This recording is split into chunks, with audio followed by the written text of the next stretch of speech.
Good morning all. ഇന്ന് ഞാൻ സാലറിയുടെ second പാർട്ടിനെ കുറിച്ചിട്ടാണ് ഡിസ്കസ് ചെയ്യുന്നത്. സെക്കൻഡ് പാർട്ടിൽ റിട്ടയർമെന്റ് ബെനിഫിറ്റ് ആണ്. റിട്ടയർമെന്റ് ബെനിഫിറ്റിലെ 5 കാര്യങ്ങളെ കുറിച്ചാണ് ഇന്ന് ഞാൻ ഡിസ്കസ് ചെയ്യുക. 1 gratuity, 2 leave encashment, 3 pension, 4 retrenchment compensation, 5 compensation under VRS. ഈ പറയുന്ന 5 എലമെന്റിനെ കുറിച്ച് ഡീറ്റെയിൽ ആയിട്ട് കവർ ചെയ്യുകയാണ്. CMA ഇന്റർമീഡിയറ്റിന് ഈ 5 എലമെന്റിൽ നിന്നും ഒരു ക്വസ്റ്റ്യൻ എക്സാമിന് പ്രതീക്ഷിക്കാം. മെയിൻ ആയിട്ട് ലോട്ട് നമ്പർ 3യിൽ A ക്വസ്റ്റ്യൻ ആയിട്ടോ B ക്വസ്റ്റ്യൻ ആയിട്ടോ വന്നു കയറാം. അതിനെക്കുറിച്ച് ഇന്ന് ഞാൻ ഡീറ്റെയിൽ ആയിട്ട് കവർ ചെയ്യുകയാണ്. ഇഷ്ടപ്പെടുകയാണെന്നുണ്ടെങ്കിൽ ലൈക്ക് ചെയ്യുക. റിട്ടയർമെന്റ് ബെനിഫിറ്റിലെ ഏറ്റവും പ്രധാനപ്പെട്ടതും ഏറ്റവും ഇമ്പോർട്ടന്റ് ആയിട്ടുള്ള ഫസ്റ്റ് എലമെന്റ് ഗ്രാറ്റുവിറ്റി.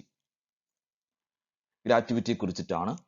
ആരൊക്കെയാണ് ഗ്രാറ്റുവിറ്റിക്ക് ടാക്സ് കൊടുക്കേണ്ടത്, ആരൊക്കെ കൊടുക്കണ്ട, ഈ കാര്യങ്ങളെ കുറിച്ചാണ് ഡിസ്കസ് ചെയ്യുക. ഗ്രാറ്റുവിറ്റി അറിയാം, ഒരു എംപ്ലോയി കുറേ നാള് ഒരു കമ്പനിക്കോ ഒരു എംപ്ലോയർക്ക് സർവീസ് പ്രൊവൈഡ് ചെയ്യാം. ഒരു പ്രത്യേക പീരീഡ് കഴിഞ്ഞാൽ, ഒരു ഏജ് കഴിഞ്ഞാൽ ഈ പേഴ്സൺ സർവീസിൽ നിന്ന് റിട്ടയർ ആയി പോകും. ആ റിട്ടയർ ചെയ്യുന്ന സമയത്ത് മുൻകാലങ്ങളിൽ പ്രൊവൈഡ് ചെയ്ത സർവീസിന് തുല്യമായിട്ട് എംപ്ലോയർ റിട്ടയർ ചെയ്യുന്ന എംപ്ലോയിക്ക് ഒരു ലംസം എമൗണ്ട് കൺസിഡറേഷൻ ആയിട്ട് കൊടുക്കും. ആ കൺസിഡറേഷനെ വിളിക്കുന്ന പേര് ഗ്രാറ്റുവിറ്റി. ഒന്നുകിൽ റിട്ടയർ ചെയ്യുന്ന സമയത്ത് ഈ ഗ്രാറ്റുവിറ്റി കൊടുക്കാം. റിട്ടയർ ചെയ്ത് പോകുന്ന സമയത്ത് മുൻകാലങ്ങളിൽ പ്രൊവൈഡ് ചെയ്ത സർവീസിന് തുല്യമായിട്ട് ഒരു എമൗണ്ട് കാൽക്കുലേറ്റ് ചെയ്ത് ഒരു ലംസം എമൗണ്ട് ഈ പറയുന്ന എംപ്ലോയിക്ക് എംപ്ലോയർ കൊടുക്കുന്ന പരിപാടിയുണ്ട്. വിളിക്കുന്ന പേര് ഗ്രാറ്റുവിറ്റി. അല്ല എങ്കിൽ റിട്ടയർ ചെയ്യുന്നതിന് മുമ്പ് ചിലപ്പോൾ മരണം സംഭവിക്കാം. അങ്ങനെയാണെങ്കിൽ മരണം സംഭവിക്കുകയാണെന്നുണ്ടെങ്കിൽ ഗ്രാറ്റുവിറ്റി, ദാറ്റ് ഈസ് അതിന്റെ ലീഗൽ ഹയറിന് ഗ്രാറ്റുവിറ്റി എംപ്ലോയർ പ്രൊവൈഡ് ചെയ്യും. അതുകൊണ്ട് വിളിക്കുന്ന പേര് ഡെത്ത് കം റിട്ടയർമെന്റ് ഗ്രാറ്റുവിറ്റി ആണ്. Death come retirement gratuity. ഒരാള് മുൻകാലങ്ങളിൽ പാസ്റ്റ് സർവീസ് പ്രൊവൈഡ് ചെയ്തു, കമ്പനിക്ക് വേണ്ടി മുൻകാലങ്ങളിൽ കുറെ സർവീസ് പ്രൊവൈഡ് ചെയ്തിട്ടുണ്ട്. അതിന് തുല്യമായിട്ട് ഒരു എമൗണ്ട് റിട്ടയർ ചെയ്യുന്ന സമയത്തോ അല്ലെങ്കിൽ മരണം സംഭവിക്കുമ്പോഴോ ഒരു ലംസം എമൗണ്ട് എംപ്ലോയർ എംപ്ലോയിക്ക് കൊടുക്കും. വിളിക്കുന്ന പേര് gratuity, death come retirement gratuity. അതിന്റെ ട്രീറ്റ്മെന്റ് ആണ് death come retirement gratuity. That is section 10 subsection 10 പ്രകാരം എങ്ങനെയാണ് നമ്മൾ ട്രീറ്റ് ചെയ്യുക, ഇൻകം ടാക്സിൽ എങ്ങനെയാണ് അതിന്റെ ട്രീറ്റ്മെന്റ്, അതിനെ കുറിച്ചിട്ടാണ്. ആദ്യം ഗ്രാറ്റുവിറ്റിയെ നമുക്ക് 3 ആയിട്ട് ഡിവൈഡ് ചെയ്യാം. On continuation of service, on termination of service, after death. ഒന്നുകിൽ സർവീസിൽ ഇരിക്കുന്ന സമയത്ത് ഗ്രാറ്റുവിറ്റി കിട്ടാം, അല്ലെങ്കിൽ ടെർമിനേഷൻ റിട്ടയർമെന്റ് നടക്കുന്ന സമയത്ത് ഗ്രാറ്റുവിറ്റി കിട്ടാം, അല്ലെങ്കിൽ മരണശേഷം ഗ്രാറ്റുവിറ്റി കിട്ടാം. ഞാൻ പറഞ്ഞു റിട്ടയർമെന്റ് ബെനിഫിറ്റിൽ വരുന്ന ഐറ്റമാണ് ഗ്രാറ്റുവിറ്റി. അതുകൊണ്ട് തന്നെ സർവീസിൽ ഇരിക്കുന്ന സമയത്ത് സാധാരണ ഗ്രാറ്റുവിറ്റി പ്രൊവൈഡ് ചെയ്യാറില്ല. സർവീസിൽ ഇരിക്കുന്ന സമയത്താണ് എംപ്ലോയർ എംപ്ലോയിക്ക് ഒരു ഗ്രാറ്റുവിറ്റി കൊടുക്കുന്നതെങ്കിൽ ആ ഗ്രാറ്റുവിറ്റി ഫുള്ളി ടാക്സബിൾ ആണ്. ആരെന്നൊന്നും അവിടെ നോക്കത്തില്ല. കിട്ടുന്ന എംപ്ലോയി ആ ഗ്രാറ്റുവിറ്റിക്ക് ഫുള്ളി ടാക്സ് പേ ചെയ്യണം. ഇനി ആഫ്റ്റർ ഡെത്ത് കൂടെ പറയാം. മരണശേഷമാണ് ഗ്രാറ്റുവിറ്റി കിട്ടുന്നത്. ലീഗൽ ഹയറിന് ഗ്രാറ്റുവിറ്റി പോകും. ലീഗൽ ഹയർ പ്രൊവൈഡ് ചെയ്ത സർവീസിനല്ല ഗ്രാറ്റുവിറ്റി കിട്ടിയത്. ആ പേഴ്സൺ, ദാറ്റ് ഈസ് എംപ്ലോയി എന്ന് പറയുന്ന പേഴ്സൺ ദാറ്റ് ഈസ് മരിച്ചുപോയി. സോ ലീഗൽ ഹയറിന് കിട്ടുന്ന ആ പറയുന്ന gratuity that is fully exempted ആണ്. Fully exempted. അപ്പോ സർവീസിൽ ഇരിക്കുന്ന സമയത്ത് ഗ്രാറ്റുവിറ്റി കിട്ടിയാൽ ഫുള്ളി ടാക്സബിൾ. മരണശേഷമാണ് ഗ്രാറ്റുവിറ്റി കിട്ടുന്നതെങ്കിൽ ഫുള്ളി എക്സംപ്റ്റഡ്. ഇനി പറയാനുള്ളത് ഒരേ ഒരു കാര്യം, അതാണ് very very important, termination of service. റിട്ടയർമെന്റ് നടക്കുന്ന സമയത്ത് അല്ലെങ്കിൽ ടെർമിനേഷൻ ഓഫ് സർവീസിൽ 2 എംപ്ലോയി, ഒന്ന് ഗവൺമെന്റ് എംപ്ലോയിയും 2 നോൺ ഗവൺമെന്റ് എംപ്ലോയിയും, ഒന്നുകിൽ ഗവൺമെന്റ് എംപ്ലോയി അല്ലെങ്കിൽ നോൺ ഗവൺമെന്റ് എംപ്ലോയി. ഒരു ഗവൺമെന്റ് എംപ്ലോയിക്ക് റിട്ടയർ ചെയ്യുന്ന സമയത്ത് ടെർമിനേഷൻ ഓഫ് സർവീസിൽ ഒരു ഗവൺമെന്റ് എംപ്ലോയി ആണ് നിൽക്കുന്നതെങ്കിൽ ആ ഗവൺമെന്റ് എംപ്ലോയിക്ക് ടാക്സ് കൊടുക്കേണ്ട, ഫുള്ളി എക്സംപ്റ്റഡ്. അപ്പൊ സംഭവിക്കുന്നത് ഗ്രാറ്റുവിറ്റി ഓൺ ടെർമിനേഷൻ ഓഫ് സർവീസിൽ റിട്ടയർമെന്റിൽ ഒരു നോൺ ഗവൺമെന്റ് എംപ്ലോയിക്ക് കിട്ടിയാൽ 2 രീതി, 2 ആയിട്ട് ഡിവൈഡ് ചെയ്യും. നോൺ ഗവൺമെന്റ് എംപ്ലോയിയെ covered under payment of gratuity ആക്ടും നോട്ട് കവേർഡ് അണ്ടർ ഗ്രാറ്റുവിറ്റി ആക്ടും. ഒന്ന് ഗ്രാറ്റുവിറ്റി ആക്ടിന്റെ പരിധിയിൽ വരുന്ന എംപ്ലോയി ആണെങ്കിൽ അത് covered under payment of gratuity act. തൊട്ടപ്പുറത്ത് not covered under payment of gratuity act. Covered under payment of gratuity ആണെങ്കിൽ ട്രീറ്റ്മെന്റ് അണ്ടർ സെക്ഷൻ 10 സബ്സെക്ഷൻ 10 2 ആണ് അതിന്റെ ട്രീറ്റ്മെന്റ്. അതിനെക്കുറിച്ച് നമുക്ക് പിന്നീട് നമുക്ക് സംസാരിക്കാം. അടുത്തത് നോട്ട് കവേർഡ് ആണെന്നുണ്ടെങ്കിൽ treatment under section 10 subsection 10 subsection 3 ആണ് അതിന്റെ സെഷൻ. അതായത് ടെർമിനേഷൻ ഓഫ് സർവീസിൽ ഗ്രാറ്റുവിറ്റി ഒരു നോൺ ഗവൺമെന്റ് എംപ്ലോയിക്കാണ് കിട്ടുന്നത്. ആ നോൺ ഗവൺമെന്റ് എംപ്ലോയിയെ രണ്ട് കാറ്റഗറിയായി ഡിവൈഡ് ചെയ്യും. ഒന്ന് covered under payment of gratuity ആക്ടും, രണ്ട് not covered under payment of gratuity ആക്ടും. ഈ രണ്ട് കേസിലും കിട്ടുന്ന ഗ്രാറ്റുവിറ്റിയിൽ കുറച്ച് എമൗണ്ട് എക്സംപ്റ്റഡ്, കുറച്ച് എമൗണ്ട് ടാക്സബിൾ, അതായത് പാർട്ട്ലി എക്സംപ്റ്റഡും പാർട്ട്ലി ടാക്സബിളുമാണ് ഒരു നോൺ ഗവൺമെന്റ് എംപ്ലോയിക്ക് ഗ്രാറ്റുവിറ്റി കിട്ടിയാൽ. അപ്പൊ ഗ്രാറ്റുവിറ്റി മൊത്തത്തിൽ പറഞ്ഞാൽ സെഷൻ 10 സബ്സെക്ഷൻ 10 പ്രകാരം gratuity 3 on termination of service, on continuation of service after death. സർവീസിൽ ഇരിക്കുന്ന സമയത്ത് ഗ്രാറ്റുവിറ്റി കിട്ടിയാൽ ഫുള്ളി ടാക്സബിൾ. മരണം സംഭവിച്ചു കഴിഞ്ഞിട്ട് ഗ്രാറ്റുവിറ്റി കിട്ടിയാൽ fully exempted. On termination of service retirement നടക്കുമ്പോൾ ഗവൺമെന്റ് എംപ്ലോയി ആണെങ്കിൽ fully exempted. Non government employee ആണെന്നുണ്ടെങ്കിൽ ദാറ്റ് ഈസ് അതിൽ രണ്ടെണ്ണം covered under payment of gratuity ആക്ടും not covered under payment of gratuity ആക്ടും. രണ്ട് കേസിലും ദാറ്റ് ഈസ് പാർട്ട്ലി ടാക്സബിളും പാർട്ട്ലി എക്സംപ്റ്റഡും ആണ്.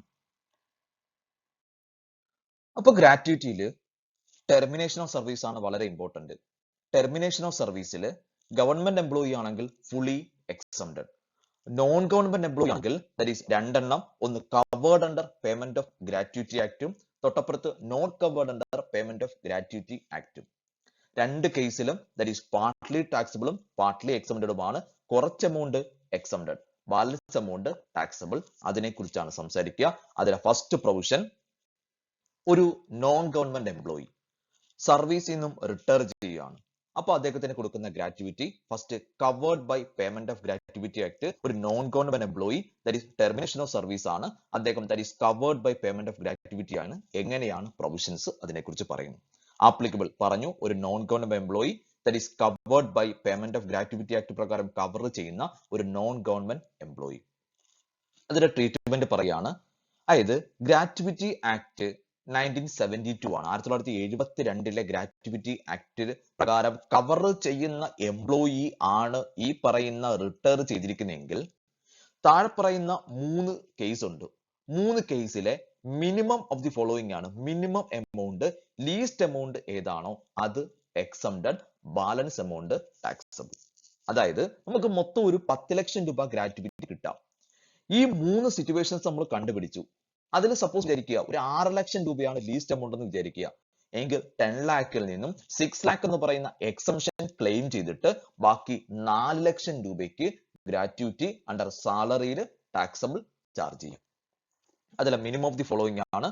3 കേസ് ആണ്, സിമ്പിൾ ആണ്. ഒന്ന് ആക്ച്വൽ ഗ്രാറ്റുവിറ്റി റിസീവ്ഡ്, ആക്ച്വലി നമ്മുടെ കയ്യിൽ കിട്ടിയ ഗ്രാറ്റുവിറ്റി. രണ്ട് സ്റ്റാറ്റ്യൂട്ടറി എമൗണ്ട് 20 ലാഖ് ഇപ്പൊ അറ്റ് പ്രസന്റ്, അതായത് കഴിഞ്ഞതിന് മുമ്പിലത്തെ പക്ഷെ അമെന്റ്മെന്റ് വന്നതാണ്, 20 ലാഖ് സ്റ്റാറ്റ്യൂട്ടറി ലിമിറ്റ്. നെക്സ്റ്റ് ഒരു വർക്കിംഗ് ആണ്, that is 15 working days salary for every completed year of service. Completed year of service, എത്ര കംപ്ലീറ്റഡ് ഇയർ സർവീസ് ഉണ്ടോ അതിന്റെ 15 ഡേയ്സ് ആവറേജ് സാലറി ആണ് എടുക്കുക. ദാ ഒരു ഇക്വേഷൻ ഉണ്ട്, 15 ഡിവൈഡ് ബൈ 26.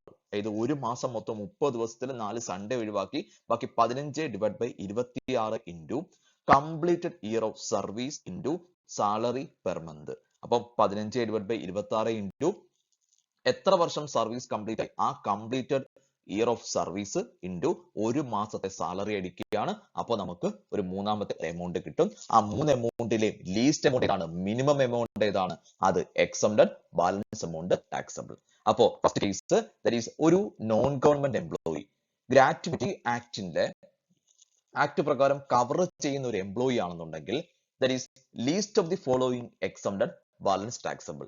ഒന്ന് that is actual gratuity received, രണ്ട് statutory amount 20 lakh, last 15 divide by 26 into completed year of service into the salary per month. ഈ മൂന്നെണ്ണത്തിലെ ലീസ്റ്റ് എമൗണ്ട് ഏതാണോ അത് എക്സംപ്റ്റഡ്, ബാലൻസ് എമൗണ്ട് ടാക്സബിൾ. ഇനി ഇതിനകത്ത് ആ കംപ്ലീറ്റഡ് ഇയർ ഓഫ് സർവീസ് എന്താണ്, salary എന്താണ്, ഇത് രണ്ടുമാണ് ഏറ്റവും പ്രധാനപ്പെട്ട നമുക്ക് വേണ്ടത്. എങ്ങനെയാണ് കംപ്ലീറ്റഡ് ഇയർ ഓഫ് സർവീസ് എടുക്കുക, എങ്ങനെയാണ് നമ്മൾ പറഞ്ഞ ലീസ്റ്റ് ഓഫ് ദി ഫോളോയിങ്ങിലെ മൂന്നാമത്തെ സിറ്റുവേഷൻ, ആക്ച്വൽ എമൗണ്ട് റിസീവ്ഡ് നമുക്ക് ക്വസ്റ്റ്യൻ എന്തായാലും തരും. സ്റ്റാറ്റ്യൂട്ടറി എമൗണ്ട് നമുക്ക് 20 ലാഖ് അറിയാം. പിന്നെ മൂന്നാമത്തെ കാൽക്കുലേഷൻ മാത്രം ചെയ്താൽ മതി. 15 divide by 26 into completed year of service into salary per month. അപ്പോ കംപ്ലീറ്റഡ് ഇയർ ഓഫ് സർവീസ് എന്താണെന്ന് നമുക്ക് പറയണം. അതേപോലെ സാലറി പെർ മന്ത് എങ്ങനെയാണ് എടുക്കുക അതിനെക്കുറിച്ചും പറയണം. അതിൽ ആദ്യം കംപ്ലീറ്റഡ് ഇയർ ഓഫ് സർവീസ്. അതായത് ഫ്രാക്ഷൻ വരികയാണെങ്കിൽ ഇപ്പൊ 6 മാസത്തിൽ കൂടുതൽ സർവീസ് വരുവാണെന്നുണ്ടെങ്കിൽ അത് 1 വർഷമായിട്ട് റൗണ്ട് ചെയ്യും. എക്സാമ്പിൾ ആയിട്ട് പറയുകയാണെങ്കിൽ ഒരു പേഴ്സൺ 10 വർഷവും 7 മാസവും സർവീസ് പ്രൊവൈഡ് ചെയ്തു. അങ്ങനെയാണെങ്കിൽ അയാളുടെ കംപ്ലീറ്റഡ് ഇയർ ഓഫ് സർവീസ് എന്ന് പറയുന്നത് 11 വർഷമായിട്ട് എടുക്കും. 11 ഇയേഴ്സ് ആയിട്ട് കൺസിഡർ ചെയ്യും. ഇവിടെ ഞാൻ കുറച്ച് എക്സാമ്പിൾ കോട്ട് ചെയ്തിട്ടുണ്ട്. കംപ്ലീറ്റഡ് ഇയർ ഓഫ് സർവീസ് എന്ന് പറഞ്ഞാൽ it include any fraction of the year in excess of 6 month. 6 മാസത്തിൽ കൂടുതൽ ഉണ്ടെങ്കിൽ അത് 1 വർഷമായിട്ട് എടുക്കും. അങ്ങനെയാണെങ്കിൽ എക്സാമ്പിൾ എഴുതിയിട്ടുണ്ട്. ഒരാൾ 9 വർഷവും 11 മാസവും സർവീസ് പ്രൊവൈഡ് ചെയ്തു. അങ്ങനെയാണെന്നുണ്ടെങ്കിൽ അവിടെ എടുക്കുക 10 ഇയേഴ്സ്. നെക്സ്റ്റ് 9 വർഷവും 4 മാസവും സർവീസ് പ്രൊവൈഡ് ചെയ്തു. അങ്ങനെയാണെങ്കിൽ 9 ഇയേഴ്സ് മാത്രം. നെക്സ്റ്റ് 9 വർഷവും 6 മാസവും സർവീസ് പ്രൊവൈഡ് ചെയ്തു. അപ്പോഴും എന്ത് ആവും? 9 ആവും. അപ്പൊ എന്ത് വേണം? 9 വർഷവും 6 മാസത്തിൽ കൂടുതൽ ഉണ്ടെങ്കിൽ മാത്രമേ അവിടെ 1 വർഷമായിട്ട് റൗണ്ട് ചെയ്യൂ. 6 മാസം എന്ന് പറഞ്ഞാൽ അവിടെ റൗണ്ട് ചെയ്യത്തില്ല. 6 മാസത്തിൽ കൂടുതൽ ഉണ്ടെങ്കിൽ മാത്രമേ അവിടെ 1 വർഷമായിട്ട് എടുക്കൂ. ഇനി സാലറി വേണം. സാലറി ഈസ് ഈക്വൽ ടു രണ്ട് കാര്യങ്ങളേ ഉള്ളൂ. ബേസിക് സാലറി കഴിഞ്ഞ ക്ലാസ്സിൽ ഞാൻ ഡിസ്കസ് ചെയ്തു. Basic salary plus D A. രണ്ട് ടൈപ്പിലുള്ള ഡി എ പറഞ്ഞു. D A forming part of retirement ബെനിഫിറ്റും ഉണ്ട്, not forming part of retirement ബെനിഫിറ്റും ഉണ്ട്. ഈ രണ്ടിനത്തില് ഏത് ഡി എ ഇവിടെ ആകാം. That is D A basic salary plus D A. D എന്ന് പറഞ്ഞാൽ ലാസ്റ്റ് ട്രോൺ അവസാനം നമ്മുടെ കയ്യിൽ കിട്ടിയ basic salary plus D A ആണ് അവിടുത്തെ സാലറി. നെക്സ്റ്റ് ഒരു കാര്യം കൂടെ, അവസാനത്തെ പ്രൊവിഷന് ഒരു കാര്യം കൂടെ പറയാനുണ്ട്. നമ്മൾ 15/26 എടുത്തു. ഇൻ കേസ് ഈ പറയുന്ന പേഴ്സൺ ഒരു സീസണൽ എസ്റ്റാബ്ലിഷ്മെന്റ് വർക്ക് ചെയ്യുന്ന ഒരു എംപ്ലോയി ആണെങ്കിൽ, employee working in and seasonal establishment ആണെങ്കിൽ 15/26 പകരം ഒരു ചെറിയൊരു കാൽക്കുലേഷൻ 7/26 ആണ്. അത് മാത്രം ഒന്ന് ഓർത്തിരിക്കുക. ഒരു സീസണൽ എസ്റ്റാബ്ലിഷ്മെന്റ് ആണെന്നുണ്ടെങ്കിൽ അവിടെ 15/26 അല്ല 7/26 into completed year of service. തൊട്ട് മുകളിൽ പറഞ്ഞു 6 മാസത്തിൽ കൂടുതലുണ്ടെങ്കിൽ 1 വർഷമായിട്ട് റൗണ്ട് ചെയ്യും. Salary per month basic salary plus D A last Tron. അത് മാത്രം. ഇനി ഒരു കാര്യം കൂടെ പറയാനുണ്ട്. കഴിഞ്ഞ പ്രീവിയസ് ഇയറിൽ നമ്മുടെ എംപ്ലോയി ഒന്നിലധികം കമ്പനിയിൽ ഒന്നിലധികം എംപ്ലോയുടെ അണ്ടറിലാണ് നിൽക്കുന്നതെങ്കിൽ ചിലപ്പോൾ ഒന്നിലധികം ഗ്രാറ്റുവിറ്റി കിട്ടാം. അതില് മൊത്തത്തിലുള്ള ഗ്രാറ്റുവിറ്റി നമ്മുടെ സ്റ്റാറ്റ്യൂട്ടറി എമൗണ്ട് 20 lakh ഉണ്ടല്ലോ, ആ 20 lakhനേക്കായും ഗ്രാറ്റുവിറ്റി എക്സീഡ് ചെയ്യാനായിട്ട് പാടില്ല. ഇതാണ് ഒരു non government employee covered under payment of gratuity act ആണെന്നുണ്ടെങ്കിൽ 3 1 actual gratuity received, 2 that is statutory limit 20 lakh, last 15/26 into completed year of service into that is salary per month. Completed year of service എന്ന് പറയുമ്പോൾ അതിനകത്ത് fraction ഉണ്ടെങ്കിൽ 6 മാസത്തിൽ കൂടുതൽ ഉണ്ടെങ്കിൽ 1 വർഷമായിട്ട് round ചെയ്യുക. സാലറി പെർ മന്ത് എന്ന് പറയുന്നത് basic salary plus D A that is last Tron. ഇനി സീസൺ എസ്റ്റാബ്ലിഷ്മെന്റ് ആണെന്നുണ്ടെങ്കിൽ 15/26 പകരം 7/26 ആണ്. ഇനി കഴിഞ്ഞ പ്രീവിയസ് ഇയറിൽ ഒന്നിലധികം എംപ്ലോയുടെ കയ്യിൽ നിന്ന് ഗ്രാറ്റുവിറ്റി കിട്ടിക്കഴിഞ്ഞാൽ മൊത്തത്തിലുള്ള ഗ്രാറ്റുവിറ്റി റിസീവ്ഡ് 20 lakhനേക്കായും എക്സീഡ് ചെയ്യാനായിട്ട് പാടില്ല. ഇത്രയുമാണ് that is covered under payment of gratuity act 1972. Next that is non government employee not covered under payment of gratuity ആക്ടിനെ കുറിച്ചാണ് സംസാരിക്കുക. Applicable to non-government employee not covered under payment of gratuity act. Minimum of the following exempted ആണ്. താഴെ പറയുന്ന 3 amount ഉണ്ട്, 3 situation ഉണ്ട്. 3 സിറ്റുവേഷനിലെയും least amount ഏതാണ്, minimum amount ഏതാണ്, അത് exempted, balance amount taxable. First actual gratuity received. നേരത്തെ പറഞ്ഞു ആക്ച്വലി കൈ കിട്ടിയ amount. Statutory limit that is 20 lakh. Last that is average salary ആണ് 1/2 into completed year of service into average salary per month. അപ്പൊ 3 കാര്യങ്ങൾ, ഒന്ന് actual gratuity received, 2 statutory limit that is 20 lakh, last that is 1/2 that is average ആണ് 1/2 into completed year of service into average salary per month. ഇത്രയുമാണുള്ളത്. അതിൽ എന്താണ് completed year of service എന്ന് പറയണം, average salary per month പറയണം. Completed year of service നേരത്തെ 6 മാസത്തിൽ കൂടുതൽ വന്നപ്പോൾ അത് 1 വർഷമായിട്ട് എടുത്തു. ഇവിടെ ഇല്ല. എനി ഫ്രാക്ഷൻ ഉണ്ടെങ്കിൽ ഒരു കാരണവശാലും എടുക്കത്തില്ല. അത് നൈസായിട്ട് അങ്ങ് ഇഗ്നോർ ചെയ്യും. അതായത് 9 വർഷവും 11 മാസവും ഉണ്ട്, 9 വർഷമേ ഉള്ളൂ. 9 വർഷവും 6 മാസവും ഉണ്ട്, 9 വർഷമേ ഉള്ളൂ. സോ ഫ്രാക്ഷൻ വന്നു കഴിഞ്ഞാൽ അത് ഒഴിവാക്കുക. Then average salary. Average salary അറിയാം. സാധാരണ ആവറേജ് സാലറി എന്ന് പറയുന്നത് ലാസ്റ്റ് 10 മന്ത് ആവറേജ് സാലറി ആണ്. റിട്ടയർ ചെയ്യുന്നതിന് തൊട്ട് മുമ്പുള്ള 10 മാസത്തെ സാലറി എടുത്ത് അതിന്റെ ആവറേജ് ആണ് പറയുക. ദാറ്റ് ഈസ് ആവറേജ് സാലറി എന്ന് പറഞ്ഞാൽ 10 മന്ത് ആവറേജ് സാലറി ആണ്. സോ ആ 10 മന്ത് ആവറേജ് സാലറിയിൽ എന്തൊക്കെയാണ് ഉൾപ്പെടുന്നത് എന്നുള്ളതാണ്. ഒന്ന് ബേസിക് സാലറി അറിയാം. രണ്ട് DA ഉണ്ട്. DA forming part of retirement benefit ഉണ്ട്, DA not forming part of retirement benefit ഉണ്ട്. ഇവിടെ എടുക്കുന്ന DA വളരെ പ്രധാനമാണ്. That is forming part of retirement benefit. DA retirement ബെനിഫിറ്റിന്റെ കാൽക്കുലേഷൻ പർപ്പസിന് വേണ്ടി എടുക്കുന്ന DA ഉണ്ട്. ആ DA ഇവിടെ ഇൻക്ലൂഡ് ചെയ്യാം. Next commission. ഞാൻ കഴിഞ്ഞ ക്ലാസ്സിൽ 3 ടൈപ്പുള്ള കമ്മീഷൻ പറഞ്ഞു. ആ കമ്മീഷനിൽ fixed percentage of turn over ഉണ്ട്. ടേൺ ഓവറിന്റെ ഒരു ഫിക്സഡ് പെർസെന്റേജ് കമ്മീഷൻ ആയിട്ട് കൊടുക്കും. ഞാൻ കമ്മീഷനും ടേൺ ഓവർ പറഞ്ഞു. ആ കമ്മീഷൻ ഇവിടെ ഇൻക്ലൂഡ് ചെയ്യുക. 3 കാര്യങ്ങൾ. ഒന്ന് basic salary, 2 DA forming part of retirement ബെനിഫിറ്റില്, that is 3 commission, that is fixed percentage on turn ഓവറിനെ ബേസ് ചെയ്തിട്ടുള്ള കമ്മീഷൻ ഉണ്ട്. ഈ 3 കാര്യങ്ങൾ അങ്ങോട്ട് എടുക്കുക എന്ന് പറയുന്നത് that is immediately preceding the month of retirement ആണ്. റിട്ടയർ ചെയ്യുന്നതിന് തൊട്ട് പിന്നിലുള്ള മാസത്തിന്റെ അവിടുന്ന് അങ്ങോട്ട് 10 മാസത്തെ സാലറി അങ്ങോട്ട് എടുക്കുക, ഡിവൈഡ് ബൈ 10 അടിക്കുക, that is average salary per month കിട്ടി. അപ്പോ ഒരു non government employee that is not covered under payment of gratuity act ആണെന്നുണ്ടെങ്കിൽ minimum of the following exempted ആണ്. Balance taxable.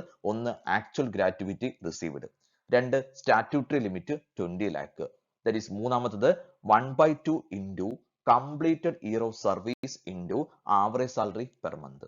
അതിൽ കംപ്ലീറ്റഡ് ഇയർ ഓഫ് സർവീസ് പറയണം. ഏതെങ്കിലും കാരണവശാൽ ഫ്രാക്ഷൻ വന്നു, ഒരു കാരണവശാലും എടുക്കത്തില്ല. 6 മാസത്തിൽ കൂടുതൽ വന്നാൽ ഇവിടെ റൗണ്ട് ചെയ്യത്തില്ല. ദാറ്റ് ഈസ് 9 വർഷവും 11 മാസവും 9 വർഷം തന്നെയാണ്. ആവറേജ് സാലറി പെർ മന്ത് എന്ന് പറയുന്നത് റിട്ടയർ ചെയ്യുന്നതിന് തൊട്ട് മുമ്പുള്ള 10 മാസത്തെ സാലറിയുടെ ആവറേജ് ആണ് ആവറേജ് സാലറി പെർ മന്ത്. അതിൽ ഇൻക്ലൂഡ് ചെയ്യുന്നത് ഒന്ന് basic salary, 2 DA forming part of retirement benefit, that is മൂന്നാമത്തത് commission, that is fixed percentage on turn ഓവറിനെ ബേസ് ഉള്ള കമ്മീഷൻ ഉണ്ട്. അത് റിട്ടയർ ചെയ്തതിന് തൊട്ട് മുമ്പുള്ള 10 മാസത്തെ സാലറി എടുത്ത് ഡിവൈഡ് ബൈ 10 അടിക്കുമ്പോൾ ആവറേജ് സാലറി പെർ മന്ത് കിട്ടും.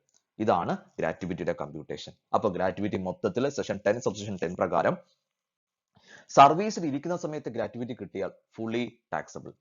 മരണം സംഭവിച്ചു കഴിഞ്ഞിട്ടാണ് ലീഗൽ ഹയറിന് ഗ്രാറ്റുവിറ്റി പോവുകയാണെന്നുണ്ടെങ്കിൽ ഫുള്ളി എക്സംപ്റ്റഡ്. അപ്പോൾ ടെർമിനേഷൻ ഓഫ് സർവീസ്, റിട്ടയർമെന്റ് നടക്കുമ്പോൾ ഗവൺമെന്റ് എംപ്ലോയി ആണെങ്കിൽ fully exempted. Non government employee ആണെങ്കിൽ ദാറ്റ് ഈസ് ഒന്ന് covered under payment of gratuity ആക്ടും not covered under payment of gratuity ആക്ടും. Covered under payment of gratuity act ആണെങ്കിൽ that is least of the following, that is exempted, balance taxable, actual gratuity received, statute limit 20 lakh. Then മൂന്നാമത്തെ ഒരു calculation 15 divide by 26 into completed year of service into salary per month. Completed year സർവീസിൽ 6 മാസത്തിൽ കൂടുതൽ വന്നാൽ 1 വർഷമായിട്ട് എടുക്കും. അവിടെ salary എന്ന് പറയുന്നത് basic salary plus DA. Next, not covered under payment of gratuity act, non-government employee. That is least of the following exempted, balance taxable, actual gratuity received, statutory limit 20 lakh. Then മൂന്നാമത്തത് 1/2 into completed year of service into, that is average salary per month. അതിൽ completed year of service എന്ന് പറയുമ്പോൾ 6 മാസത്തിൽ കൂടുതൽ വന്നാൽ ഒരു കാരണവശാലും 1 വർഷമായിട്ട് എടുക്കാറില്ല. Then average salary per month എന്ന് പറയുന്നത് റിട്ടയർ ചെയ്യുന്നതിന് തൊട്ട് മുമ്പുള്ള 10 മാസത്തെ ആവറേജ് 10 മാസം സാലറി എടുത്ത് അതിന്റെ ആവറേജ് എടുക്കുക. അതിൽ ഉൾപ്പെടുന്നത് ഒന്ന് basic salary, 2 DA forming part of retirement benefit, then മൂന്നാമത്തത് commission, that is fixed percentage on turnover. ഇതാണ് that is gratuity. Next retirement ബെനിഫിറ്റിലെ രണ്ടാമത്തെ item leave encashment. Leave encashment ആണ്. ലീവിനെ എൻകാഷ് ചെയ്യിപ്പിക്കുകയാണ് ചെയ്യുക. സാധാരണ നമുക്കറിയാം, ഒരു എംപ്ലോയി സർവീസിൽ ജോയിൻ ചെയ്യുന്ന സമയത്ത് എംപ്ലോയർ പറയും ഓരോ വർഷവും ഇത്ര ലീവ് എടുക്കാൻ പറ്റും. അത് ലീവ് വിത്ത് പേ ആയിരിക്കും. ലീവ് എടുക്കാൻ സാധിക്കും, അതിന്റെ കൂടെ ശമ്പളവും കിട്ടുന്നതുണ്ട്, ലീവ് വിത്ത് പേ ഉണ്ട്. ചില എംപ്ലോയി ഈ പറഞ്ഞിരിക്കുന്ന ലീവ് ചിലപ്പോൾ എടുക്കാം, ചില എംപ്ലോയി ചിലപ്പോൾ ലീവ് എടുക്കാറില്ല. അങ്ങനെയാണെന്നുണ്ടെങ്കിൽ ഒരു എംപ്ലോയിയെ സംബന്ധിച്ച് റിട്ടയർ ചെയ്യുന്ന സമയത്ത് മൊത്തം സർവീസിൽ എത്ര ലീവ് പറഞ്ഞിട്ടുണ്ട്, പക്ഷെ അതിനകത്ത് കുറച്ച് ലീവ് എടുത്തിട്ടുണ്ട്, ബാക്കി ലീവ് ഉണ്ട്. ആ ലീവിനെ നമ്മൾ എൻകാഷ് ചെയ്യിപ്പിക്കുന്ന പരിപാടിയുണ്ട്. വിളിക്കുന്ന പേര് ലീവ് എൻകാഷ്മെന്റ്. എക്സാമ്പിൾ ആയിട്ട് ഒരു എംപ്ലോയി സർവീസിൽ നിന്നും റിട്ടയർ ചെയ്യാൻ പോവുകയാണ്. റിട്ടയർ ചെയ്യുന്ന സമയത്ത് റിട്ടയർമെന്റിൽ അദ്ദേഹം നോക്കുകയാണ്, മൊത്തം അദ്ദേഹത്തിന് 30 മാസം ലീവ് മൊത്തം ഉണ്ട്. 30 മാസം ലീവ് സർവീസിൽ എടുക്കാമായിരുന്നു. അദ്ദേഹം 10 മാസം ലീവ് അദ്ദേഹം ക്ലെയിം ചെയ്തു. ബാക്കി ഇനി 20 മാസം ലീവും കൂടെ അദ്ദേഹത്തിന് എടുക്കാമായിരുന്നല്ലോ, പക്ഷെ അദ്ദേഹം എടുത്തില്ല. അപ്പൊ ആ 20 മാസത്തെ ലീവിനെ നമ്മൾ എൻകാഷ് ചെയ്യിപ്പിക്കും. ആ 20 മാസത്തെ ലീവിനെ സാലറിയിലേക്ക് നമ്മൾ കൺവേർട്ട് ചെയ്യിപ്പിച്ച് ആ ഒരു ലംസം എമൗണ്ട് റിട്ടയർ ചെയ്യുന്ന സമയത്ത് ഈ എംപ്ലോയിക്ക് എംപ്ലോയർ പ്രൊവൈഡ് ചെയ്യും. വിളിക്കുന്ന പേര് ലീവ് എൻകാഷ്മെന്റ്. ആ ലീവ് എൻകാഷ്മെന്റ് ട്രീറ്റ്മെന്റ് എങ്ങനെയാണ് അതിനെ കുറിച്ചിട്ടാണ് പറയുക. ലീവ് എൻകാഷ്മെന്റ് നേരത്തെ നമ്മൾ ഗ്രാറ്റുവിറ്റി ഡിവൈഡ് ചെയ്ത പോലെ 3 ആയിട്ട് ഡിവൈഡ് ചെയ്യുന്നു. On continuation of service, on termination of service, after death. ഇത് റിട്ടയർമെന്റ് ബെനിഫിറ്റിലാണ് ലീവ് എൻകാഷ്മെന്റിനെ കുറിച്ച് പറയുക. അതുകൊണ്ട് തന്നെ നേരത്തെ ഗ്രാറ്റുവിറ്റി പറഞ്ഞ പോലെ തന്നെ ഓൺ കണ്ടിന്യൂഷൻ ഓഫ് സർവീസ്, സർവീസിൽ ഇരിക്കുന്ന സമയത്താണ് ലീവ് എൻകാഷ്മെന്റ് കിട്ടുന്നതെങ്കിൽ അത് ഫുള്ളി ടാക്സബിൾ. ആഫ്റ്റർ ഡെത്ത്, മരണശേഷമാണ് ലീവ് എൻകാഷ് ചെയ്യിപ്പിക്കുന്നതെങ്കിൽ അതും that is exempted, fully exempted. അപ്പൊ എന്തായിരിക്കും on termination of service? On termination of service 2 പേർക്ക് ലീവ് എൻകാഷ്മെന്റ് കിട്ടാം. On government employee, non government employee. അറിയാം, government employee that is fully exempted ആണ്. അപ്പൊ എന്താ പറയേണ്ടത്? That is leave encashment termination of സർവീസിൽ ഒരു നോൺ ഗവൺമെന്റ് എംപ്ലോയിക്ക് കിട്ടുകയാണെന്നുണ്ടെങ്കിൽ അതിൽ പാർട്ട്ലി ടാക്സബിളും പാർട്ട്ലി എക്സംപ്റ്റഡുമാണ്. അതിനെക്കുറിച്ചാണ് സംസാരിക്കേണ്ടത്. ദാറ്റ് ഈസ് ഒരു ലീവ് എൻകാഷ്മെന്റ് നോൺ ഗവൺമെന്റ് എംപ്ലോയിക്ക് റിട്ടയർ ചെയ്യുന്ന സമയത്ത് അല്ലെങ്കിൽ ടെർമിനേഷൻ ഓഫ് സർവീസിൽ കിട്ടുന്ന ലീവ് എൻകാഷ്മെന്റ് ഇതിൽ പാർട്ട്ലി എക്സംപ്റ്റഡും പാർട്ട്ലി ടാക്സബിളും ആണ്. അപ്പൊ leave encashment 3 category: on continuation of service, on termination of service, after death. സർവീസിൽ ഇരിക്കുന്ന സമയത്താണ് ലീവ് എൻകാഷ്മെന്റ് കിട്ടുന്നതെങ്കിൽ ഫുള്ളി ടാക്സബിൾ. ആഫ്റ്റർ ഡെത്ത് ആണെന്നുണ്ടെങ്കിൽ ഫുള്ളി എക്സംപ്റ്റഡ്. അപ്പോ on termination of service government employee ആണെങ്കിൽ that is fully exempted. Non government employee ആണെങ്കിൽ partly ടാക്സബിളും partly എക്സംപ്റ്റഡും. ഇനി അതിനെ അപ്പോൾ ലീവ് എൻകാഷ്മെന്റിൽ ടെർമിനേഷൻ ഓഫ് സർവീസിൽ റിട്ടയർമെന്റ് നടക്കുമ്പോൾ ഒരു നോൺ ഗവൺമെന്റ് എംപ്ലോയിക്ക് കിട്ടുന്ന ലീവ് എൻകാഷ്മെന്റ് ഉണ്ട്. അതിന്റെ ടാക്സ് ട്രീറ്റ്മെന്റിനെ കുറിച്ചാണ് പറയുക. താഴെ ഒരു 4 എമൗണ്ട് പറയുന്നുണ്ട്, 4 സിറ്റുവേഷൻ പറയുന്നുണ്ട്. ഈ 4 എമൗണ്ടിലെയും ലീസ്റ്റ് എമൗണ്ട് ഏതാണ്, മിനിമം എമൗണ്ട് ഏതാണ്, ആ amount exempted, balance amount taxable. Example, 5 ലക്ഷം രൂപ ലീവ് എൻകാഷ്മെന്റ് കിട്ടി. ലീസ്റ്റ് ഓഫ് ദി ഫോളോവിങ് എന്ന് പറയുന്നത് ഒരു 3 ലക്ഷം രൂപയാണെന്ന് വിചാരിക്കുക. അപ്പൊ 3 ലക്ഷം രൂപ എക്സംപ്റ്റഡ്. 5 ലക്ഷം രൂപയിൽ നിന്ന് 3 ലക്ഷം രൂപ എക്സംപ്റ്റ് ചെയ്യുകയാണെങ്കിൽ ബാക്കി 2 ലക്ഷം രൂപ ടാക്സബിൾ. അതിനെക്കുറിച്ചാണ് പറയുക. ഒന്ന്, actual leave salary received. Actually leave salary ഇനത്തിൽ കയ്യിൽ കിട്ടിയ amount actually received. Number 2, statutory amount 3 lakh.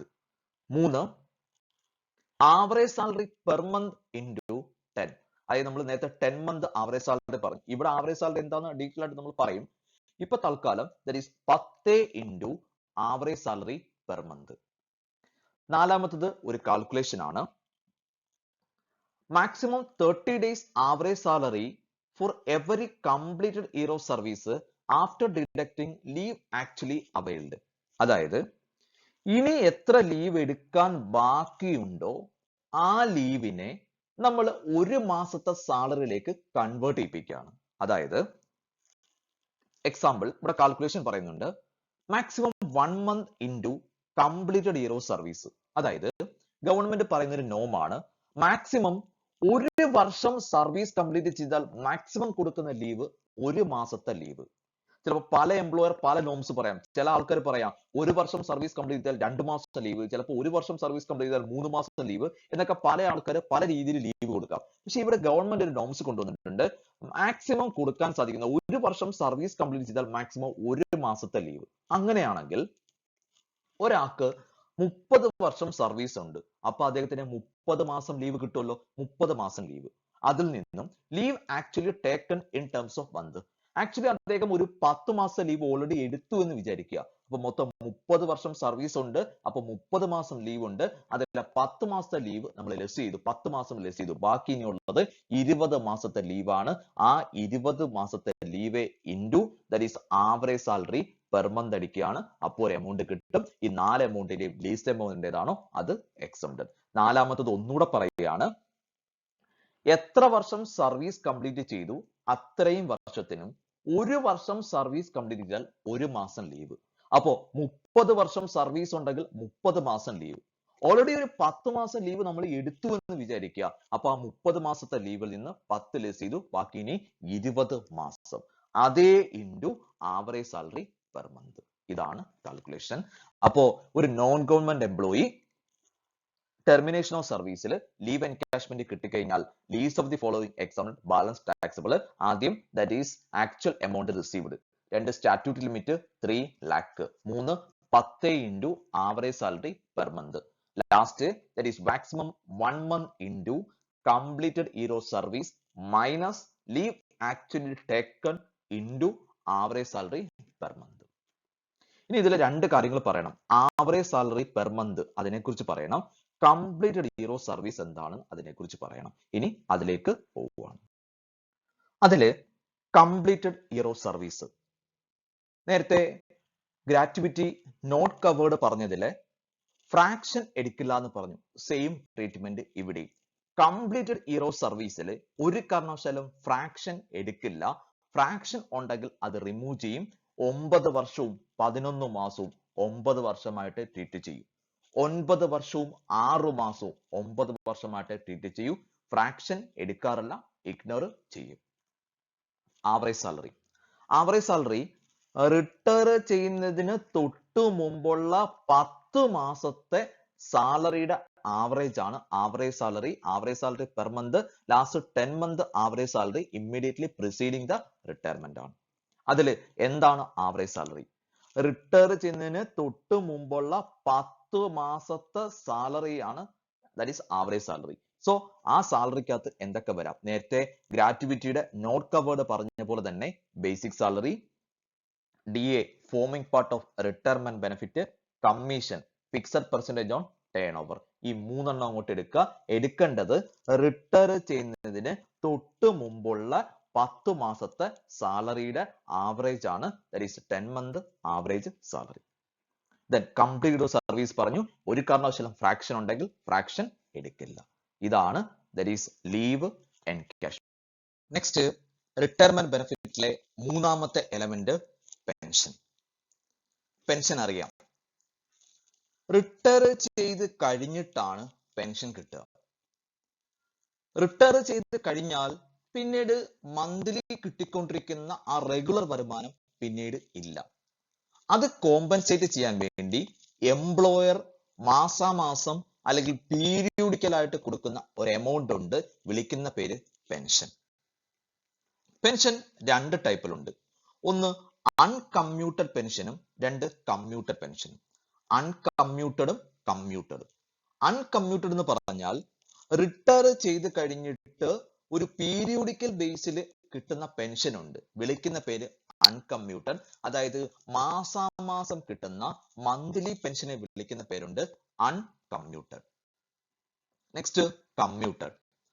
Retire ചെയ്യുന്ന സമയത്ത് മാസാമാസം കിട്ടേണ്ട പെൻഷനെ റിട്ടയർ ചെയ്യുമ്പോൾ കമ്മ്യൂട്ട് ചെയ്യും, കാൽക്കുലേറ്റ് ചെയ്യും. എന്നിട്ട് ഒരു ലംസം എമൗണ്ട് ആയി അപ്പൊ തന്നെ റിസീവ് ചെയ്യുന്ന പരിപാടിയുണ്ട്. വിളിക്കുന്ന പേര് കമ്മ്യൂട്ടഡ് പെൻഷൻ. അൺകമ്മ്യൂട്ടഡ് എന്ന് പറഞ്ഞാൽ മന്ത്ലി കിട്ടുന്ന മാസാമാസം കിട്ടുന്ന പെൻഷൻ അൺകമ്മ്യൂട്ടഡ് പെൻഷൻ. കമ്മ്യൂട്ടഡ് പെൻഷൻ എന്ന് പറഞ്ഞാൽ മന്ത്ലി കിട്ടേണ്ട പെൻഷനെ കമ്മ്യൂട്ട് ചെയ്ത് അതിൽ നിന്നും ഒരു ലംസം എമൗണ്ട് റിസീവ് ചെയ്യുന്ന പരിപാടിയുണ്ട്. വിളിക്കുന്ന പേര് that is commuted pension. That is commuted pension retire ചെയ്യുമ്പോൾ തന്നെ ഒരു ലംസം എമൗണ്ട് റിസീവ് ചെയ്യാണ്. അപ്പൊ ആ ലംസം എമൗണ്ടിൽ കുറച്ച് എമൗണ്ട് ടാക്സബിളും കുറച്ച് എമൗണ്ട് എക്സംപ്റ്റഡുമാണ്. അതിന്റെ ട്രീറ്റ്മെന്റിലേക്കാണ് ഇനി പോകേണ്ടത്. അപ്പൊ ഒരു പെൻഷനെ 2ആയി ഡിവൈഡ് ചെയ്യാം. ഒന്ന് കമ്മ്യൂട്ടഡും 2 അൺകമ്മ്യൂട്ടഡും. അൺകമ്മ്യൂട്ടഡ് എന്ന് പറഞ്ഞാൽ മന്ത്ലി കിട്ടുന്ന പെൻഷൻ. കമ്മ്യൂട്ടഡ് എന്ന് പറഞ്ഞാൽ ദാറ്റ് ഈസ് റിട്ടയർ ചെയ്യുന്ന സമയത്ത് കിട്ടുന്ന ലംസം എമൗണ്ട് ഉണ്ട്. ആ ലംസം എമൗണ്ടിനെ വിളിക്കുന്ന പേര് കമ്മ്യൂട്ടഡ് പെൻഷൻ. നെക്സ്റ്റ് പെൻഷന്റെ ട്രീറ്റ്മെന്റ് ആണ്. Exemption from pension section 10 subsection 10A പ്രകാരം പെൻഷനുള്ള എക്സംഷൻസിനെ കുറിച്ചാണ് പറയുക. പെൻഷൻ നേരത്തെ പറഞ്ഞു 2 ടൈപ്പുള്ള പെൻഷൻ ഉണ്ട്. ഒന്ന് അൺകമ്മ്യൂട്ടഡും 2 കമ്മ്യൂട്ടഡും. അൺകമ്മ്യൂട്ടഡ് എന്ന് പറഞ്ഞാൽ മാസാമാസം കിട്ടുന്ന മന്ത്ലി പെൻഷൻ. കമ്മ്യൂട്ടഡ് പെൻഷൻ മാസാമാസം കിട്ടുന്ന പീരിയോഡിക്കൽ ബേസിൽ കിട്ടുന്ന ആ പെൻഷനെ കമ്മ്യൂട്ട് ചെയ്ത് ഒരു ലംസം എമൗണ്ട് റിസീവ് ചെയ്യാണ് വിളിക്കുന്ന പേര് കമ്മ്യൂട്ടഡ് പെൻഷൻ. അൺകമ്മ്യൂട്ടഡ് പെൻഷൻ മാസാമാസം കിട്ടുന്ന പീരിയോഡിക്കൽ ബേസിൽ കിട്ടുന്ന പെൻഷൻ ഫുള്ളി ടാക്സബിൾ. തൊട്ടപ്പുറത്ത് കമ്മ്യൂട്ടഡ് പെൻഷൻ. കമ്മ്യൂട്ടഡ് പെൻഷൻ നമ്മൾ റിട്ടയർ ചെയ്യുന്ന സമയത്ത് റിസീവ് ചെയ്യുന്ന ലംസം എമൗണ്ട് ഉണ്ട്. ഗവൺമെന്റ് എംപ്ലോയിക്കാണ് കിട്ടുന്നെങ്കിൽ ഫുള്ളി എക്സംപ്റ്റഡ്. നേരത്തെ പറഞ്ഞ പോലെ എല്ലാം ഗവൺമെന്റ് എംപ്ലോയിക്ക് റിട്ടയർമെന്റ് ബെനിഫിറ്റ് കിട്ടിയാൽ ഫുള്ളി എക്സംപ്റ്റഡ്. തൊട്ടപ്പുറത്ത് non government employee that is treatment under section 10 subsection 10 പ്രകാരം പാർട്ട്ലി എക്സംപ്റ്റഡും പാർട്ട്ലി ടാക്സബിളുമാണ്. ഒരു നോൺ ഗവൺമെന്റ് എംപ്ലോയിക്ക് കമ്മ്യൂട്ടഡ് പെൻഷൻ കിട്ടിക്കഴിഞ്ഞാൽ അത് പാർട്ട്ലി ടാക്സബിളും പാർട്ട്ലി എക്സംപ്റ്റഡും. അതിന്റെ ട്രീറ്റ്മെന്റ് ഡിസ്കസ് ചെയ്യാം. ഇനി മാസമാസം കിട്ടിക്കൊണ്ടിരിക്കുന്ന പെൻഷൻ ആഫ്റ്റർ ഡെത്ത് ആണ്. മരണശേഷം ഈ പെൻഷൻ ലീഗൽ ഹയറിന് പോവുകയാണ്. പെൻഷൻ ആഫ്റ്റർ ഡെത്ത് ആണ്. അങ്ങനെ ലീഗൽ ഹയറിനാണ് പെൻഷൻ പോകുന്നതെങ്കിൽ ഞാൻ ഫസ്റ്റ് പാർട്ടിൽ സാലറിയുടെ ഫസ്റ്റ് പാർട്ടിൽ ഞാൻ പറഞ്ഞു, ഒരു ലീഗൽ ഹയറിനാണ് പെൻഷൻ പോകുന്നതെങ്കിൽ ആ പെൻഷൻ ടാക്സബിൾ ആണ്. അദ്ദേഹത്തെ സംബന്ധിച്ചത് ഇൻകം ആണ്. പക്ഷെ ടാക്സബിൾ സാലറിക്കകത്തല്ല, ഇൻകം ഫ്രം അതർ സോഴ്സിലാണ് ആ ഇൻകം ടാക്സബിൾ. അപ്പോൾ pension that is uncommuted fully taxable. Commuted government employee fully exempted. Non government employee partly taxable, partly exempted. Pension after death taxable under income from other source. ഇനി അതിലെ non government എംപ്ലോയിക്ക് കിട്ടുന്ന commuted pension അതിനെ കുറിച്ചാണ്. അപ്പോ ഒരു non government എംപ്ലോയിക്ക് കിട്ടുന്ന pension ഉണ്ട്, അതായത് കമ്മ്യൂട്ടഡ് പെൻഷൻ. ആ കമ്മ്യൂട്ടഡ് പെൻഷനെ രണ്ടായി ഡിവൈഡ് ചെയ്യാണ്. ഒന്ന്, commuted pension received by an employee who receive gratuity. ഒന്നുകിൽ അദ്ദേഹം ഗ്രാറ്റുവിറ്റി കിട്ടുന്നുണ്ട്, അങ്ങനെയാണെങ്കിൽ ആ കമ്മ്യൂട്ടഡ് പെൻഷൻ എങ്ങനെ ട്രീറ്റ് ചെയ്യും? രണ്ടാമത്തത്, ഗ്രാറ്റുവിറ്റി കിട്ടുന്നില്ല, അങ്ങനെയാണെങ്കിൽ കമ്മ്യൂട്ടഡ് പെൻഷൻ എങ്ങനെ ട്രീറ്റ് ചെയ്യും? അതിലെ ഒന്നാമത്തത്, എംപ്ലോയിക്ക് ഗ്രാറ്റുവിറ്റി കിട്ടുന്നുണ്ട്, അങ്ങനെയാണെങ്കിൽ കമ്മ്യൂട്ടഡ് പെൻഷൻ എങ്ങനെയാണ് എക്സംഷൻ? സിമ്പിൾ പരിപാടി, മൊത്തം പെൻഷന്റെ 1/3 പോർഷൻ എക്സംപ്റ്റഡ്, ബാലൻസ് ടാക്സബിൾ. അതായത് കിട്ടിയ പെൻഷൻ റിസീവ് ചെയ്ത പെൻഷൻ അങ്ങോട്ട് എഴുതി വെക്കുക. എന്നിട്ട് ഫുൾ വാല്യൂ പെൻഷൻ കണ്ടുപിടിക്കുക, അല്ലെങ്കിൽ ടോട്ടൽ പെൻഷൻ കണ്ടുപിടിക്കുക. എളുപ്പമാർഗമാണ്. അതായത് കിട്ടിയ പെൻഷൻ ഉണ്ട്, റിസീവ് ചെയ്ത പെൻഷൻ. ഇപ്പൊ എക്സാമ്പിൾ ഒരു 1 ലക്ഷം രൂപ കിട്ടിയെന്ന് വിചാരിക്കുക. 1 ലക്ഷം രൂപ എന്ന് പറയുന്നത് 60% വിചാരിക്കുക. അങ്ങനെയാണെങ്കിൽ ആ 1 ലക്ഷം ഡിവൈഡ് ബൈ 60% അടിക്കുകയാണെന്നുണ്ടെങ്കിൽ ഫുൾ വാല്യൂ പെൻഷൻ കിട്ടും. ആ മൊത്തം പെൻഷന്റെ 1/3 പോർഷൻ ലെസ് ചെയ്യുക, അതായത് 1/3 പോർഷൻ എക്സംപ്റ്റഡ്. മൊത്തം റിസീവ് ചെയ്ത പെൻഷനിൽ നിന്ന് 1/3 പോർഷൻ എക്സംപ്റ്റ് ചെയ്യുകയാണെങ്കിൽ ബാലൻസ് പെൻഷൻ ടാക്സബിൾ ആയി മാറും. അവിടെ ഗ്രാറ്റുവിറ്റി റിസീവ് ചെയ്യുന്ന കേസിൽ അദ്ദേഹം covered under payment of gratuity ആണോ അതോ not covered under payment of gratuity ആക്ടോ ആണോ എന്ന് നോക്കേണ്ട ആവശ്യമില്ല. അത് ഇറലവന്റ് ആണ്. ഗ്രാറ്റുവിറ്റി കിട്ടുന്നുണ്ടെങ്കിൽ മൊത്തം പെൻഷന്റെ ഫുൾ വാല്യൂ പെൻഷന്റെ 1/3 portion exempted, balance pension taxable. എങ്ങനെ ഫുൾ വാല്യൂ പെൻഷൻ കണ്ടുപിടിക്കുന്നു പറഞ്ഞാൽ കിട്ടിയ കമ്മ്യൂട്ടഡ് പെൻഷൻ എത്ര ശതമാനമാണെന്ന് ക്വസ്റ്റ്യൻ പറഞ്ഞിരിക്കും. അതുകൊണ്ട് ഡിവൈഡ് ചെയ്യുകയാണെങ്കിൽ ഫുൾ വാല്യൂ പെൻഷൻ കിട്ടും. ആ ഫുൾ വാല്യൂ പെൻഷന്റെ 1/3 പോർഷൻ ഗ്രാറ്റുവിറ്റി റിസീവ് ചെയ്യുകയാണെന്നുണ്ടെങ്കിൽ 1/3 portion that is exempted, balance pension taxable.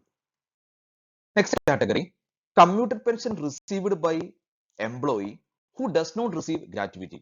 Gratuity കിട്ടുന്നില്ല, അങ്ങനെയാണെങ്കിൽ കമ്മ്യൂട്ടഡ് പെൻഷൻ എങ്ങനെയാണ് ട്രീറ്റ് ചെയ്യുക? ഗ്രാറ്റുവിറ്റി കിട്ടുന്നില്ല എന്നുണ്ടെങ്കിൽ മൊത്തം പെൻഷന്റെ 1/2 portion that is exempted, balance taxable. That is ഇവിടെ പറയുന്നുണ്ട് പെൻഷൻ റിസീവ്ഡ് അങ്ങോട്ട് എഴുതി വെക്കുക. എന്നിട്ട് നേരത്തെ പറഞ്ഞ പോലെ ഫുൾ വാല്യൂ പെൻഷൻ കണ്ടുപിടിക്കുക. ഫുൾ വാല്യൂ പെൻഷൻ എന്ന് പറഞ്ഞാൽ എത്രയാണോ കിട്ടിയ പെൻഷൻ അത് 50% പറഞ്ഞാൽ ആ കിട്ടിയ പെൻഷനെ ഡിവൈഡ് ബൈ 50% അടിക്കുക. അപ്പൊ ഫുൾ വാല്യൂ പെൻഷൻ കിട്ടും. ആ ഫുൾ വാല്യൂ പെൻഷന്റെ 1/2 പോർഷൻ എക്സംപ്റ്റഡ് ലെസ് ചെയ്യുക, balance that is taxable commuted pension. അപ്പൊ രണ്ടെണ്ണമാണ് പറഞ്ഞത്. ഗ്രാറ്റുവിറ്റി കിട്ടുമെങ്കിൽ റിസീവിംഗ് ഗ്രാറ്റുവിറ്റി ആണെങ്കിൽ മൊത്തം പെൻഷന്റെ 1/3 പോർഷൻ എക്സംപ്റ്റഡ്. ഗ്രാറ്റുവിറ്റി കിട്ടുന്നില്ല എന്നുണ്ടെങ്കിൽ മൊത്തം പെൻഷന്റെ 1/2 പോർഷൻ എക്സംപ്റ്റഡ്.